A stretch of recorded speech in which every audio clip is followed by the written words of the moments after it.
Sim, ele seria titular. Falei com ele antes do jogo do Vasco. Disse a ele o planejamento que eu tinha para ele nos próximos jogos. Como falei para vocês, é um jogador muito importante para mim. É um jogador muito especial, tem todas as qualidades e características que eu gosto. Tem a fase ofensiva, defensiva, sabe atacar espaço, mas também sabe jogar pressionado, sabe associar com os companheiros, é um jogador muito importante. Infelizmente ele sentiu uma dorzinha no joelho diferente aí, que vamos ter que esperar a análise, né, dos exames para ver o que realmente aconteceu.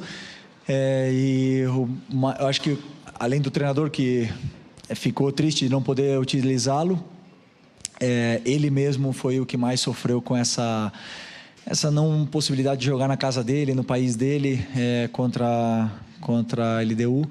Sei que ele queria muito, ficou muito frustrado e triste e chateado por não poder jogar, mas espero que ele possa se recuperar pronto, porque ele sabe disso, que ele é muito importante para mim e para a equipe. Felipe, boa noite. Boa noite. Queria que você fizesse uma avaliação da partida e da própria postura do Flamengo. Eu conversei com alguns torcedores da LDU que se mostraram surpresos e alguns até irritados pelo fato de que a equipe da casa não conseguiu se impor, não conseguiu o domínio efetivo da partida, né? Bom, boa noite. Eu vim jogar no Equador algumas vezes, né? E sempre é muito difícil jogar no Equador, não, em Quito, desculpa, no Equador, mas na altitude de Quito. E sempre é muito difícil. Já tomei aqui goleadas, também já venci um jogo aqui, mas sempre é um jogo muito complicado, porque todo o contexto é diferente. A bola é muito mais rápida, os domínios eles escapam do pé. Às vezes o jogador está acostumado a dar um passe na frente e ela vai embora, porque ela não freia, a bola vai embora.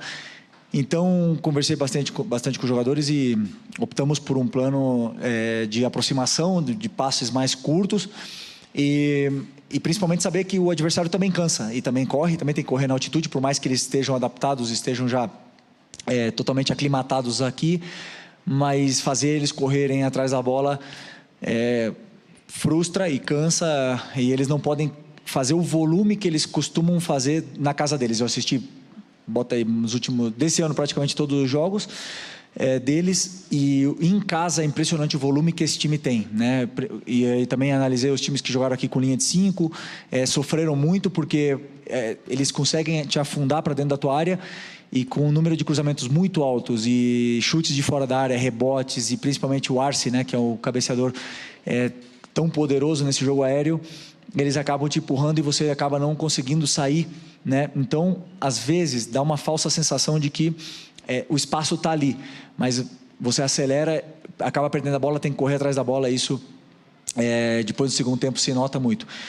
E então, eles fizeram uma pequena mudança, jogaram com 2 volantes, eu esperava que eles viessem com 4-3-3, e optaram por individualizar no Arrascaeta, né? Com um volante, marcou o Arrascaeta praticamente o jogo todo. Mas isso nos dava a possibilidade de sair. O difícil era também acelerar, porque, como eu falei, cada passe no espaço ela vai embora. Por exemplo, o Gerson recebeu uma perfeitamente e o passe era perfeito para o Wesley se fosse no nível do mar, mas aqui acelera, ela vai embora. E isso os jogadores entenderam rápido com o treino de ontem, com o jogo de hoje, então optaram por ter um jogo mais de controle o tempo todo e esperar pelas chances aparecerem, pela atração do adversário na pressão da bola. Tivemos aí oportunidades, né, de finalizar, de chegar perto da área e depois não conseguimos fazer, mas pelo que eu vi principalmente do jogo do Táchira, é que a LDU dominou todo o segundo tempo e foram mais de 15 cruzamentos na área. Aqui foram só os últimos, se não me engano, 5 ou 10 minutos. Então eu acredito que tenha sido um jogo importante, muito bom dos meus jogadores. Eu estou muito orgulhoso do esforço que eles fizeram, porque é muito difícil jogar aqui. Felipe, boa noite. Rafael Grande, da TV Globo. Eu queria até pegar esse último gancho que você disse sobre a opinião que você teve do desempenho dos atletas, né? Se dentro do que você pensou de estratégia, do que você pediu para eles, se você acha que eles conseguiram responder bem ao que estava combinado, e também se fisicamente os jogadores, na sua opinião, conseguiram se adaptar a essa condição, se alguém precisou de alguma ajuda extra, de repente, no intervalo. Se puder falar um pouco para a gente como é que foi seu ponto de vista sobre isso. Obrigado. Bom, primeiro o jogador, eu acho que só o Bruno, né, que pediu auxílio de oxigênio. Mas, assim, todos sentem, todos... só que, assim, eu também peguei os dados do ano passado, dos jogadores que sentem menos ou que sofrem menos. Então, a função defensiva mais importante do time hoje tinha o Gerson, que era o encarregado de pressionar o zagueiro alto e também ajudar o Wesley dentro da área. Então, ele tinha que fazer um esforço muito grande. E ele fez de uma forma incrível esse esforço. E depois, com a bola no pé, é um jogador que não perde a bola, né? Um cara que cria muito jogo. Então, assim, o Gerson foi realmente o sacrificado, talvez na parte física, pela equipe. Mas depois, por exemplo, fisicamente, o Eric e o Everton, impressionante. Assim, o Everton estava bastante tempo sem jogar, correu o jogo todo, não errou quase nada, cobriu um campo, assim,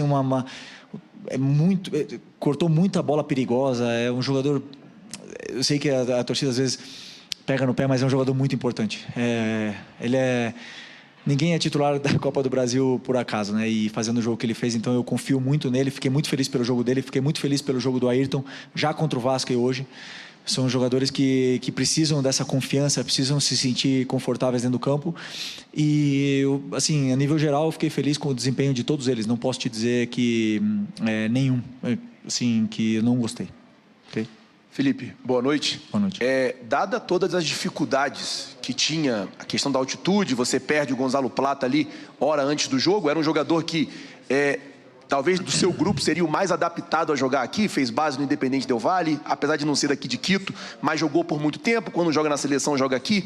Você perde um jogador importante hora antes do jogo, você não tem o De La Cruz, que também é uma peça-chave ali no meio-campo, você não tem o Alexandro, que é um jogador experiente na lateral. Queria saber de você o sentimento que você sai daqui, de ter ganho um ponto ou de ter perdido 2 pontos.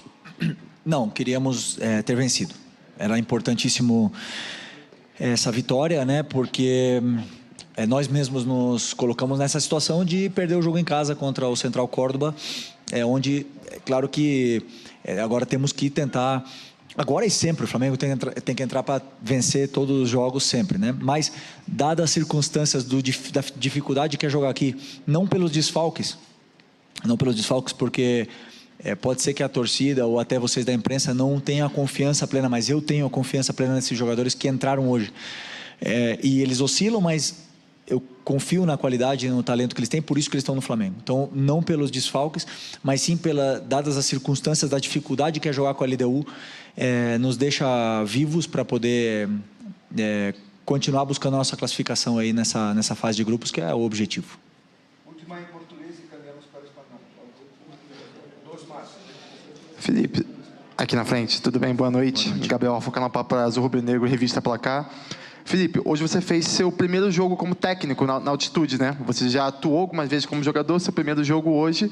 Eu queria que você falasse quais foram as principais diferenças na sua preparação, né? A gente sabe que a sua preparação provavelmente começou logo depois do jogo contra o Vasco, né? Que você gosta de sempre preparar o próximo jogo. Quais as principais diferenças que você encontrou de ser um técnico e ser um jogador na altitude? E se puder falar também um pouquinho sobre o Ayrton Lucas, de novo, fez uma excelente partida, sendo muito elogiado nas redes sociais. Obrigado. Cada entrevista que eu dou é quase a primeira vez em alguma coisa, né? Primeira vez no Brasileiro, primeira na Libertadores, primeira na altitude. Treinador jovem é assim.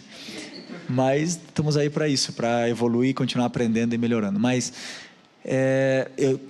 como eu respondi ao teu companheiro antes, o fato de eu ter jogado aqui e ter sido um dos jogadores que mais sofria com a altitude, me dá a possibilidade de dar alguns conselhos para os jogadores, conselhos não, algumas dicas, algumas pistas para os jogadores para poder se sentirem melhor.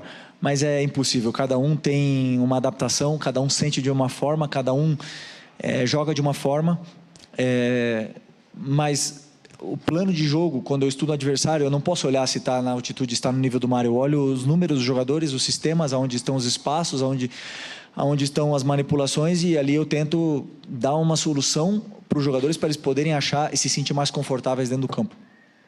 Depois, a decisão dentro do campo são deles, se eles têm que acelerar, se eles têm que segurar mais o jogo, se é o momento de chutar de fora da área, se é o momento de cruzar. Então, a escolha são deles, né? Mas a única coisa que eu falo, assim, que eu tentei falar para eles o que eu achava de quando a gente jogava aqui, o que servia mais para a equipe. E eles às vezes a maioria deles já jogou aqui, sabe perfeitamente como é que é. Se sofre, não tem o que fazer, se sofre. Aqui você vem para sofrer. É impossível desfrutar do mesmo jeito que no nível do mar, né? Mas é uma dificuldade que temos pela frente, e essa é a beleza da Copa Libertadores, na minha opinião. Eu acho uma experiência bonita poder jogar na altitude. Felipe. Desculpa, do Ayrton. Então, eu já falei, elogiei ele depois do jogo do Vasco para ele, para o grupo também.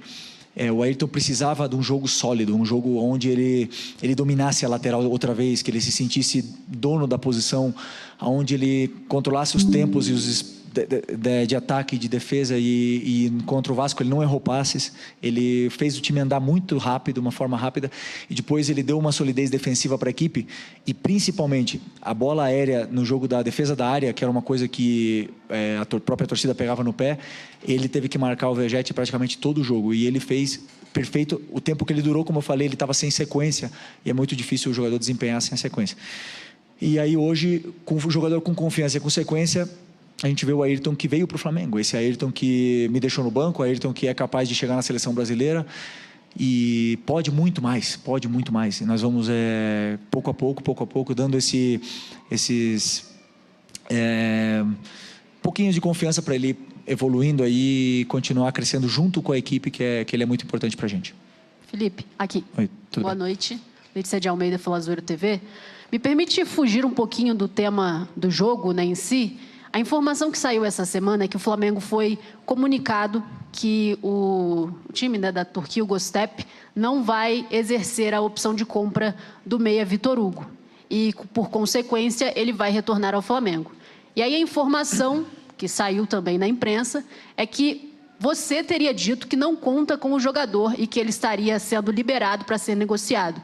Queria que você explicasse, né, ou esclarecesse essa situação a respeito do meia Vitor Hugo. Obrigado. Não é verdade. Primeiro, ninguém nem mencionou o nome do Vitor Hugo para mim, da diretoria, nem o presidente, nem ninguém.